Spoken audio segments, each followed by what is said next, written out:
what are the true environmental risks of doing something like this? You're putting piping into the earth. Mother Nature is unforgiving. She's a bitch that can reward you or she can take it all from you. And you're telling me this is going more than a mile into the earth? That's going 9,500 feet into the earth. Most people don't make it more than a couple days. After 2-3 days, you'll know if you want to do this or not. You're gonna go up there and you're gonna assist the derrick cans. Hey, hold on to that, bro. All the way up.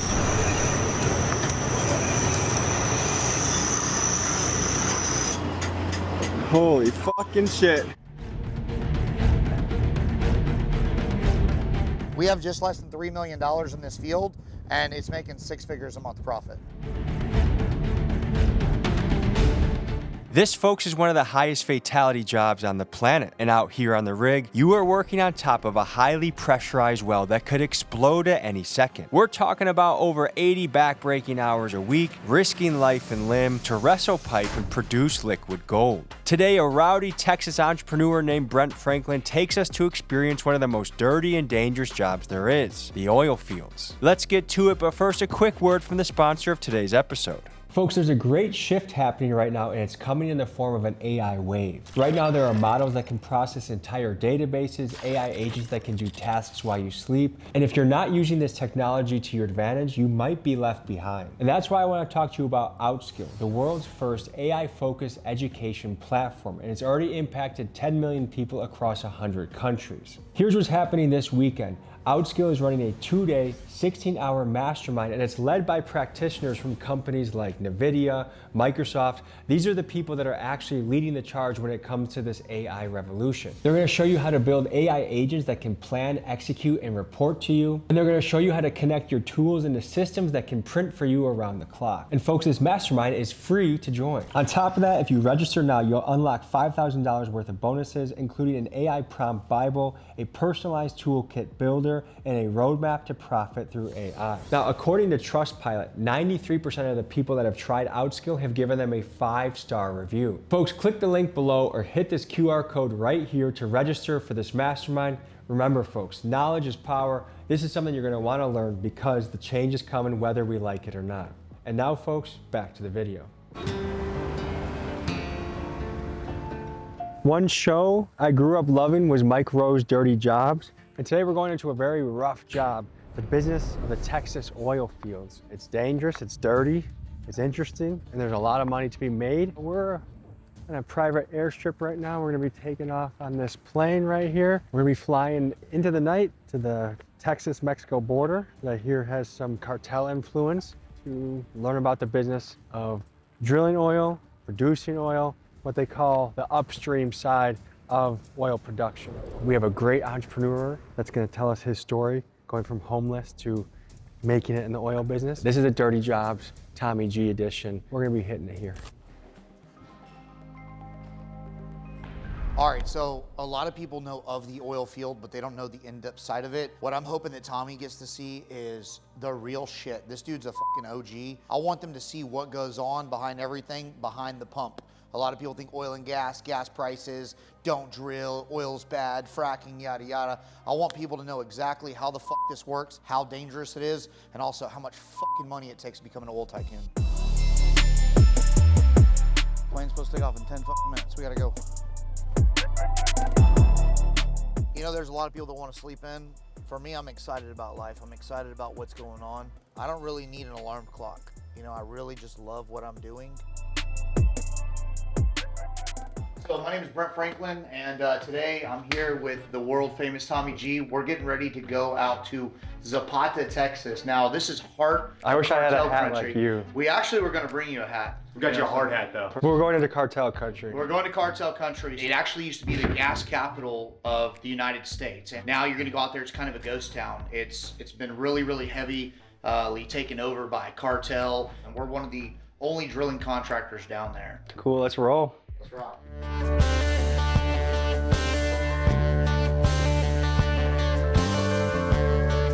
It's going to be about an hour and 20 minutes getting down there. We've got another storm coming through, just coming up above the border right now. By the time we get there, it's either going to be hitting about that time or just past it. Let's rock and roll. You only worry if there's like hail or lightning, and by the time there's a problem, it's already too late. So, Right. dime. Ya voy, una hora. All right, perfect. One thing that's super important about the oil field in Texas, a lot of people see oil money and they see the PJs and the private planes. It is so crucial to have an airplane if you're in the oil and gas business in Texas. A plane like this, about $2 million. It's a plane that's absolutely necessary, so that's why we got 3 of them. We'll see you guys on the ground.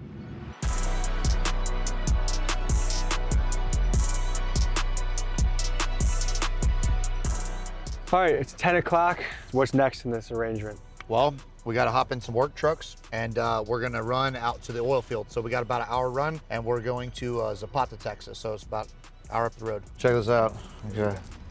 Got to get some extra rounds from the pilot. So we're just going to put some bullets and swap over some hollow points just in case, because we're in Laredo. Do people get kidnapped and All stuff? the time. Yeah. Yep. Big human trafficking place. All right, let's change out these steel toes that you have here just so you're ready to go. We brought y'all some boots. Thank you. This is to release your inner redneck. I'm too cheap to get cowboy boots for myself, but I was looking at them when I was on a trip the other day with my wife. This is like Christmas for me. We have Richard talk to you a little bit about, what we're going to encounter. Tell these guys a little bit about what we're about to go down on these roads. We're probably a rock away from Mexico. So I know a lot of people go on like YouTube and they say, hey, let's do this, but like, this is like the real tube. There's a reason ain't nobody drilling down here. And we're gonna be getting there around midnight. Yeah. Hop in. All right, Tommy, welcome to South Texas. I can already just feel it in the air. This is a cowboy, roughneck, gunslinging, oil digging type of area. That's exactly right. That's exactly what we're about to do.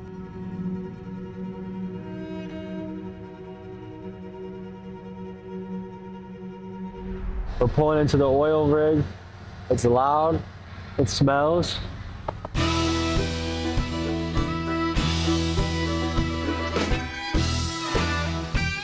So this is where fortunes are made in Texas, the oil fields. We're in the middle of nowhere, and you have men here that are working 12s and 12s. All right, so around the clock, this thing's goal is to flow oil and gas. If you do this properly, you can make a lot of money. If you do this the wrong way, you go bust. But let's go check out and see what's happening over here. Go get them that far, get them geared up real quick. Yeah. You're good to go. Blue Water 2! Have you ever heard two turtles? It's good. Let's go. Are there guys sleeping in here right now? Absolutely. All right, so this is inside our man camp. So this is where everybody lives. We got a couple refrigerators in here, running water, AC, everything's good. Half the crew sleeps on one side, half the crew sleeps on the other. We got So morning they don't tower. wake each other up. Yeah, you got daylight, morning tower. So the lights are off in there, so they're probably sleeping in here. We put you up inside. So here's your rack up top, ready to go for you. Got a Tempur-Pedic egg carton. That way you get a nice little sleep. There shouldn't be too many bed bugs on here. These mattresses are relatively new.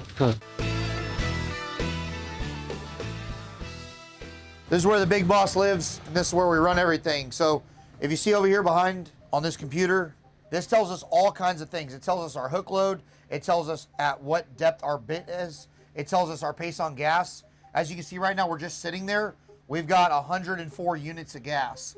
That means that we have gas that's coming up and it's being detected at the surface of what's going on. So there is some gas in that well already. That's a good sign. If oil is at $65 a barrel, 1 barrel equals $65. In February of 2026, oil was about $65 a barrel, and then the U.S.-Israel war in the Middle East began, and now as of this episode's release, about 3 months later, crude oil is trading at about $105 a barrel, which means that Brent has been making a killing. Now, pop quiz. How many gallons are in a barrel? 50 or 60? No. Every 42 gallons equals 1 barrel of oil. All right, so let's check out the kitchen. So this is where we get all the cooking done. So what we like to do is we like to cook for the crew. We got some beans over here for you, and we're gonna cook some steaks tonight. We've also got some fine groceries up in here. We've got your eggs, got your chocolates, lots of energy drinks is what people need. These are ribeye steaks. We're getting ready to throw these on the grill. I'm assuming y'all eat them medium well. This is the type of white boys I really rock with. Texas shit, bro. That's called a rare steak right there. Yeah, that's rare. Swallow it. You know, you're the one that Swallow needs it. to swallow. I actually started out as a roughneck whenever I got out of the Navy. I went out to Carlsbad, New Mexico, and I was working with a company called Capstar Drilling. I lasted a couple months, ended up getting in a fight with a driller, came home, started a landscape business. Landscape got into, construction. Construction got into remodeling. Remodeling got into house flipping. House flipping got into investing and lending. Got into oil and gas, and I kind of full circled back. And I got into oil and gas, but kind of like an accident. I was just looking for ways to use my money. You start investing once you start learning how to use your money to make money and start trying to reduce your tax bill. That's really why I got into it. And so why I'm boots on the ground is, man, number one is the respect for my guys. All this rig and equipment and shit doesn't fucking do anything if you don't have the people, and the people have to love where they work because they live here. And so we just try to give them the best that we can with what we have and what we can do. I was born to do this shit. I love fucking grease, hunting, being out in the country, grilling, and just doing big shit. And so it's like, this is home for me. Here's our guys down here right now, busting ass, working on getting the belt in. This is our secondary pump right here. This is a dirty job. This is a dirty job, bro. Hard job. This is a hard ass job. You see all these men right here? These guys are up 12 hours at a time. Everything out here is fucking hard. It's circulating that mud through. We're circulating in the hole, that way it doesn't get clogged up. It shakes out the solids, puts it over there into our pit. You can see out there all the shit that we've gone through. And this is basically the drilling mud. What things in our life do we not realize are because of oil and gas? Everything. I mean, hard hats, paint, clothes. I mean, there's so many products. Makeup. I mean, think about everything you use every day. This is a commodity that will be needed forever by every single person.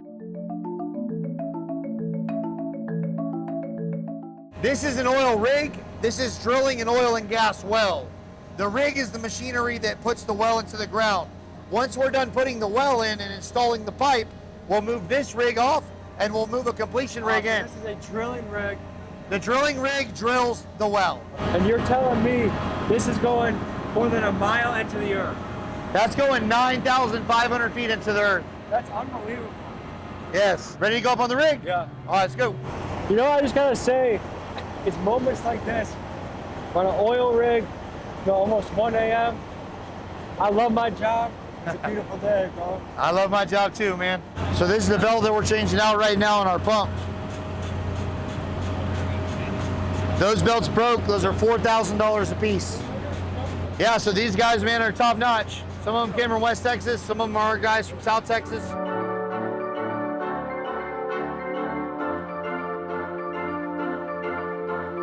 If I'm being honest, one of my weaknesses, I don't know how to fix anything in my house.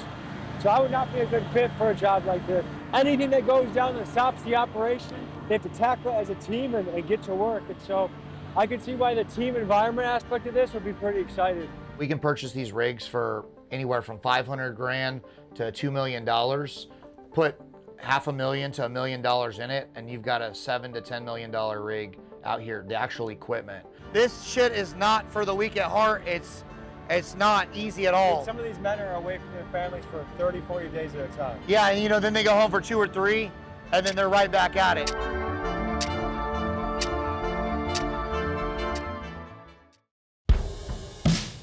So 5:55, safety meeting, we're late, let's roll. Top of the morning, brother. What job should I go report to? Go up to the rig floor. Your driller will be Kevin. He'll line you out from there. Okay, cool. What's your name, brother? Kevin Zagiri. Yes, sir. So how long you been doing this? I've been doing this since 2008, Okay. 17 years. What got you into it? I was a driller by the time I was 23, and I've been doing it ever since then. How long have you been away from your family at this point? At this point, I've been out here for 34 days. What is that like? It's rough. I got 4 kids at home. Like there's not a day off. It's back to back. Back to back to back to back. Yes, sir. Are you tired? Oh, I'm tired. I'm wore out, but you got to keep going. You know what I mean? And you go till the oil and gas are gone. Till the well's done. Yeah. And what do you do when you're off work?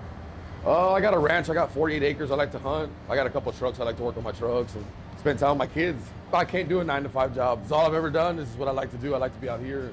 And this is what I love to do. All right, so here we got the guys cleaning the floor. They'll be getting everything ready. Those are the snips right here. That's your drill pipe. This looks like heavy shit. Oh, they're heavy. That's about 150 pounds right there. How does your body feel after doing this job for 18 years? I'm 37 years old and I feel like I'm 47. Where do you feel it the most? My back and my knees. What kind of stuff should we be aware of this morning to stay safe? The main thing with safety, we always talk about your pinch points. Make sure you watch where you put your hands. Your slip, trips, and falls. Make sure you watch where you're walking. And then your overhead loads. Main thing. Always look up. Most people don't make it more than a couple days. After 2 or 3 days, you'll know if you want to do this or not. People who need to work, always make it further than people who want to work. Because if you need to work, you need to keep your job. You have to take care of your job. People who want to work, they're just here because they want to work. This is a very tough job. What keeps you doing this year after year? And money, family. If you couldn't do this, if you weren't doing this, what job would you be doing back home? Diesel mechanic probably. What happens if you want to take a day off? You better let them know soon. There's people looking for work, you know what I mean? And if you want to go, somebody else is ready to take that position. Do you ever miss important events back home? Oh yeah, I have. Yeah, I've missed funerals, birthdays, Christmas, holidays, you know. Yeah, I've missed them. Who's climbing through there? Let's roll. Whole rig's waiting on you, Tommy.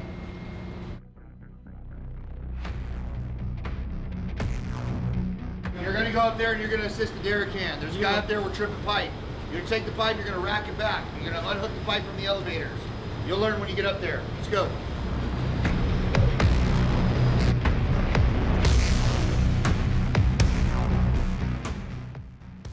Hey, hold on to that, bro. All the way up. Just hold on to it. Walk it up. I'll take it slow. I ain't gonna. Unless you wanna go on a ride. No, just take them nice and steady. It's my first date, you know what I mean?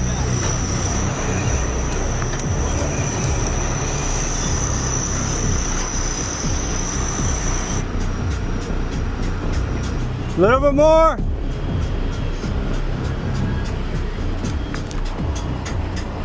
Holy fucking shit. So you fill all of these slots with pipe. And what made you take this job all the way up here? Money. Do they pay more up here? They better damn pay more up here. Are you scared at all? How long you been doing this for? Yes, roughly about 10 years. Sometimes when you're on here, it moves, and that's when it gets uncomfortable. Oh, they got another drone over here too.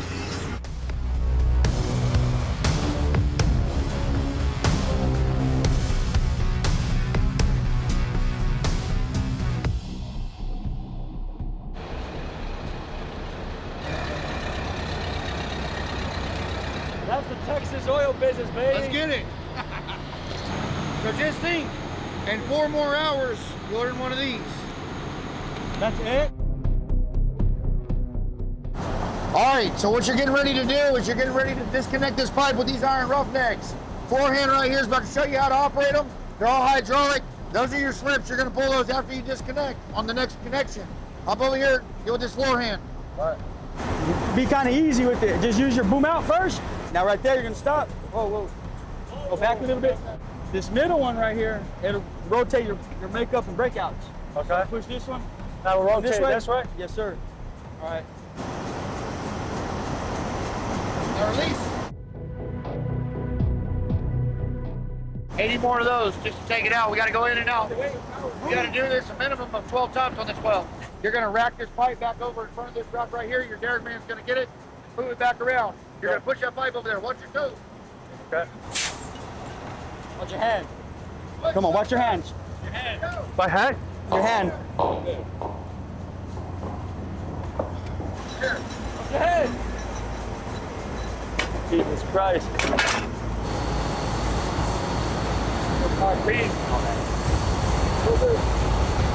Go right there. Boom. On the thread. Right there. No, sideways. Yeah, circle. What's crazy is just the slightest time you don't pay attention, somebody can come down on your head, a slip. I mean, being up there in cowboy boots in the mud was ridiculous. These guys work their ass off for their check, that's for sure. Credit from both handles. Now, step on him. Step on him. Like that? Yeah. There's three main ways you die in this job. First is by explosions that can sometimes result in you getting burned alive. Second is the silent death that visits you when you breathe in toxic hydrogen sulfide gas. And third is from being so exhausted from working that you crash your truck on the long commute home. What are the true environmental risks of doing something like this? There's all kinds of environmental risk, man. You've got, you're putting piping into the earth. The earth is an incredible monster. Mother Nature is unforgiving. She's a bitch that can reward you or she can take it all from you. So I was up there, the guy said he makes about 22 bucks an hour up there. The guys on the floor do about 20 bucks an hour. Yeah, that's correct. Does that seem criminally low to you? Man, well, they actually took a big pay raise when they came with us. These guys been working in South Texas. Work is extremely slow down here. And so these guys get per diem. We cover their food. So they get, 50, 80, 100 bucks a day, every day that they're here just for living expenses. But the secret here is a lot of hours. They get into overtime and then they get time and a half. So their pay is actually pretty solid. Today they've been busting ass. I'm giving everybody out on site a $1,000 bonus. Most companies, they do this very seldomly. Sometimes they give $100 here, $500 here. We try to reward our guys thousands of dollars. The cost of living is high. They bust their ass, they deserve it. Man, first thought coming off the rig, especially when I was up in the sky, was any day that I feel like that I'm complaining or that I'm like, this is a rough day, this is a healthy experience to remember there are so many people around this country that bust their ass day in and day out. What was your scariest moment? Once I got on the basket, my muddy boots were slipping around. I wasn't sure if I was harnessed in, and I just thought, what the fuck am I doing up here? Trying to earn a living, man. Trying to make a dollar. On the level of kind of a dirty jobs episode, it's exactly what I expected, and that's what I was hoping for, is I want to see tough people working hard to make their living. For some reason in this country, we've gone away from working with your hands, or skilled labor was looked down upon. Like an office job is what you're supposed to aspire to. But anyone that works for their hands is kind of a lesser class. And I think, look at our manufacturing going overseas, look at our capabilities as a country right now. We're in a wartime situation where we're running out of munitions quickly, partly because we gave our greatest ally a lot of them, but partly because we don't have manufacturing inside our own country. I think if we want to be a strong, prosperous America, that we have to get back to celebrating the blue-collar worker. I think that's really important to the blood of our country.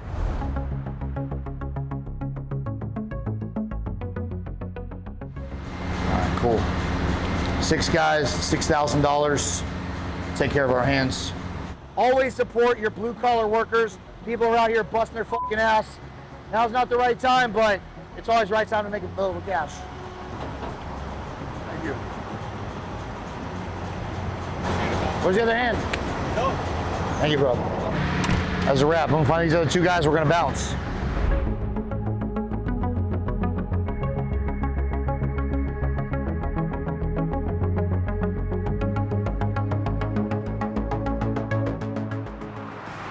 Touchdown, a little bit of a bumpy flight, but where are we heading to next? Okay, so we're in Victoria, Texas today. We're just south of Houston, and we're going out to one of our fields that has 13 producing oil and gas wells. So you're gonna get to learn what a pump jack is, how pumps work, how separators work, how water, oil, and gas get separated, how the oil gets picked up, hauled off, and monetized, operating expenses, what can go wrong, and the day-to-day operations of the oil field. Sounds good to me.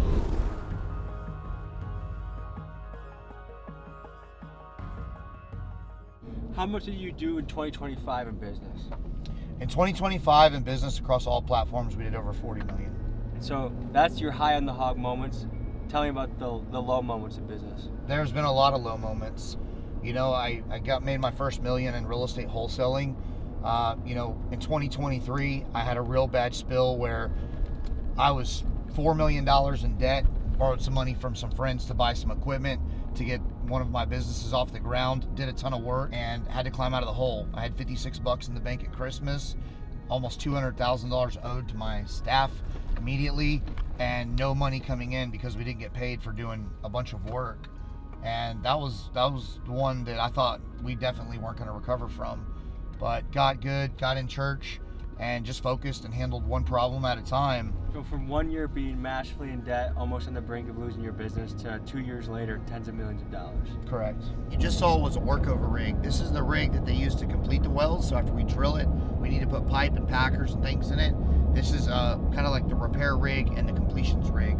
Anytime a well breaks where you have a hole in your tubing, or you need to change out a pump, or a rod snaps, which we'll go over when we get in the field, this is the type of rig that we use to do that. We own these as well.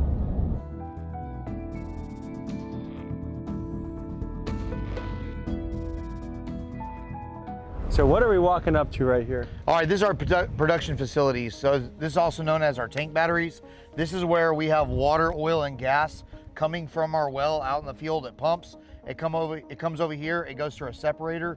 It separates. Now, the way that these tanks work is water is the heaviest. It sits on the bottom. Take me to the tank. Yeah, let's go take a look. Come on. How's it going? It's going. You know this man? Tommy, nice to meet you. I did after last night. My son's introduced me to you. Oh, nice. Thank you. How long you been in the oil business? My whole life. When did you start? 14. 14? How old are you now?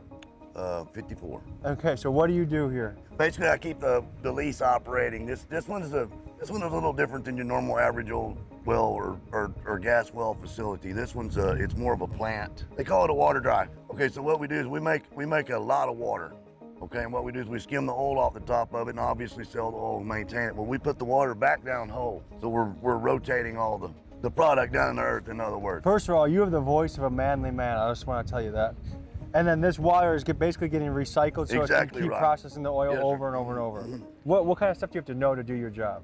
First of all, you got to be hard-headed, not take any days off, and learn from everybody that you get around. This is just something that you learn from people over time. What does a work week look like for you? I work 7 days a week. A good week looks like 50. You got a wife? Yes, How's your work week going at home? fine. 7 days a week is a lot. Yep. 365? Yes, sir.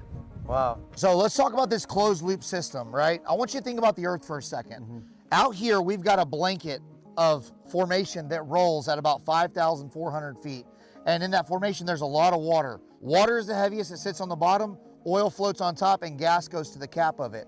That's what these big separators do. The water's coming through this, they're separating, oil's flowing over and going to the oil tank, water's going and getting disposed back into the well. Simply by density, it's settling in its natural state. Correct. So what we're doing is we are extracting the water, oil, and gas out of one well. We're ripping the oil out of it, and then we're injecting the water back into the same formation through another well. That way we keep the fluid level high. Most of our fresh water is 1,200 feet or shallower in these wells, and we're down, 5,000 to 6,000 feet. It still blows my mind how deep in the earth you gotta go to get this stuff. I mean, people are gonna watch this video and say, man, 5,000 feet ain't nothing. There's wells 25, 30,000 feet. They just drilled 32, 33,000 feet in Louisiana. So we're gonna go over here, we're gonna take a look at a pump jack, we're gonna get some gas to it, we're gonna fire it up, we're gonna see if we can start pumping some oil over here. Perfect. Okay, so we're getting ready to go up on our tank batteries. This is where the oil flows into after it's separated through the separator. And once these tanks get full, then we call in trucks. The trucks come over here, they take an 18-wheeler, they hook up to the bottom of the battery, they take the oil out, and then they take it to the processing plants that's our downstream refineries, and they buy it from us. This is their purchaser. So it's time to climb up this bad boy. All right, so 3 points of contact at all times. Now, this field doesn't have any H2S, but you always gotta be careful of whenever you're opening up these tank batteries, because a lot of times they'll have a lot of gas, but we have sensors that are out here. See the oil in there? So we do what's called strapping. We take this strap right here, we drop it down into the well, and it tells us how many inches of oil are in each of these tanks. So we're able to calculate how much production we're making on the wells every single day. Full. All right, and this right here is our secondary tank, and as you can see, she's full of black gold. How much will you make off a tank like this? So right now, it depends on what oil shuts in at for the end of the month. Right now it's about $98 a barrel. So for every barrel, whenever they come, they're gonna take a load. They're gonna take between 155 and 165 barrels. So do 165 basically times 100, between 15 and 16 grand per load. Actually kind of create your own market and hedge right here. Think of it as this. If you're extracting a product that sells for $60 a barrel, right? And you can store X amount. You could wait a month and it could go to 100. You still have that product. What you sell it at is market value. So we've been stockpiling it till these things get full. Now oil prices jumped up. So instead of getting $60 a barrel, we're gonna get almost $100 a barrel. Yes. Makes a big difference. How long ago was it that it was $60 a barrel? Shit, not that long ago, couple weeks. Couple weeks? Couple weeks. And now it's about $100 a barrel. Correct. It was about 96, 98. And so it matters what we get paid at the end of the month. So the contract for March will be locked in. April gets locked in. It depends on what we get locked in because we have a monthly contract. How much can each of these barrels hold? 300 barrels. And how much does 300 barrels go for right now? Today it's just about $100. So let's call it $100. Okay, so we're looking at $30,000 each of these barrels, and we have 8 of them up on this platform right here. Correct. How long does it take to fill this entirely? So we'll fill this up in 2 days, 2 to 3 days. So you could do $30,000 every 2 days off this? Yes. 150 barrels a day. Shit. Just reach in and see. That's the glory hole. Reach in there. Wedding rings made of damn oil.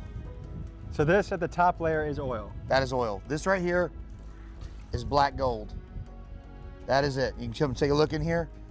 People say, that looks like water. That is not water. That is beautiful green oil right here. Are you gonna go look at a pump jack well? Let's do it. Or a ESP? Yeah, let's look into it. So is this job a pretty solitary occupation? Yes. What do you think about that? I love it. What do you love most about it? Not having to work around a whole bunch of people, getting to make my own decisions. Seems like when you got too many people around, something always gets fouled up. These are the drive boxes that we're coming up here on the right. These Smartin drives? These, yep, These are what we refer to as the ESP. So what are these doing? This is where the power actually goes down into the well. It's under the ground, you can't see it, but I can show you when we get to the well itself. See if I can get you to show you what comes up. See, this is what I was explaining. This power comes from that panel over there. I mean, this is an industry that if someone just got offered the opportunity to manage an oil rig, I think most people would say, I don't even know where to start. I don't know where to begin.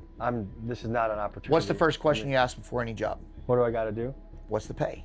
What do I got to make? Yeah. What's the pay? Yeah. Right? Hey, you want to work on a rig? What's it pay? What do I got to do? How long is it? People feel too entitled. You have a daughter? Son. Okay, you have a son, right? What do you want your son to be when he grows up? Excited about life, working hard at what he loves. And if he called you and said, Dad, I want to be a roughneck. Son, you got to go out and be a roughneck. You'd tell him to chase his If dreams? that was his life ambition that he was sold on? Probably not. If You want him I to would make- encourage him if that's what he... No, you would not use this day one. Honestly, you would not use this as something to push on your I would kids. talk to him about the downside. You would want him to make as much money as easy as possible with the least amount of work as possible. You want him to be as successful. I don't know if that's a formula for a happy life.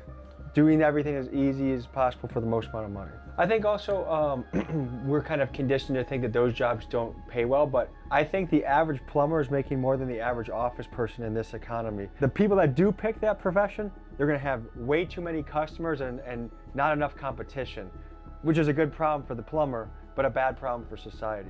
There's certain things the best way is to experience it yourself. 100%. Oh, that's what we want to drive. We want to drive people that want to come out, they want to experience things, they want to do things. Beautiful. All right, Tommy, so check out this oil rig. What do you think? Looks a little like it's not producing. Okay, this is not a rig, this is a well. Remember we went over? The rig drills the well. First things first. That being said, guys, this is an electronic submergible pump, or ESP.